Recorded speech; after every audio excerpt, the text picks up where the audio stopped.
Welcome back to the Ramen. The soup for college students. Well, I think we've said enough. Let's kick it over to our music mogul, William Caldwell, to find out which albums are dropping this week. Thanks, guys. Aren't they just the sweetest thing since that awful U2 song? Music headlines this week leave no shortage of fake music news to report on.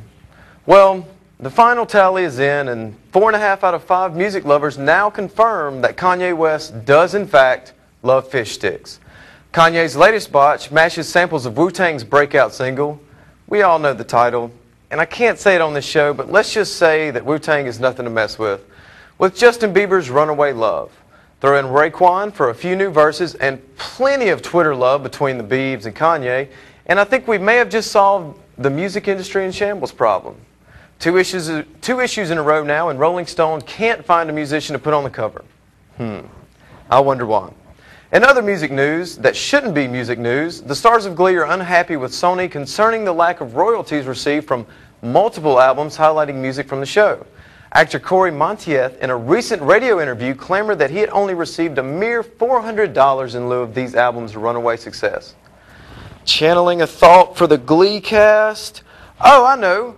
Write your own music. Anyone can sing and dance. Put some pen to paper and quit whining about being famous and underpaid. And a new live album from Richard Thompson tops the list of what to look forward to this week.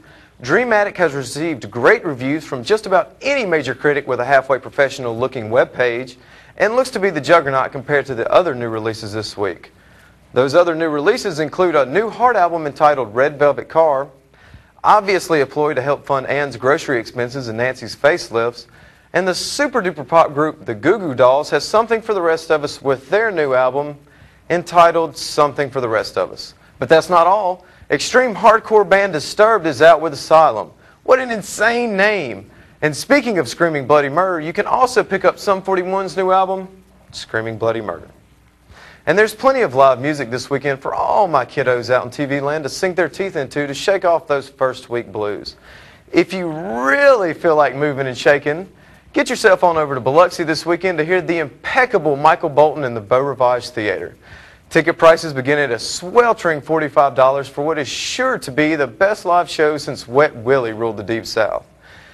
And the UNO Lakefront Arena will host Blues Fest 2010 this Saturday night beginning at 9 p.m. Performers will include Bobby Blue Bland, Marvin Cease, Mel Waiters, Sir Charles Jones, and a host of others to get the blood flowing. But just make sure you leave all your extracurriculars in the parking lot. And for those of you out there like myself who will catch neither of the aforementioned shows, here's what's happening around the 225. The Manship Theater downtown has New Orleans-based Gal Holiday and the Honky Tonk Review this Friday. Their YouTube clips sound pretty tasty, and any woman who will sing Six Pack to Go has a lock on my heart. And while you're there for the Gal Holiday show, be sure to pull out your parents' credit card to reserve your tickets for the B-52s who will be stopping in later this month. And if you don't feel like cranking up that old beater to get downtown, take the bus. Or just hop on your bike and head to Northgate. The Varsity has local favorites Benji Davis Project on Thursday and the Sgt. Pepper's Beatles Tribute Band Friday night. Chelsea's Cafe Under the Overpass will feature the Jacob Fred Jazz Odyssey, Thursday. And finally, Northgate Tavern will host a trifecta Saturday night beginning with Bear Fighter, Midsummer Classic, and Surviving the Musical. Well, that's all for this week's dose of music news. Until next time, this is DJ Willie C., number 75 on your dial, number 1 in your heart. Here's some public service announcements that require your immediate attention.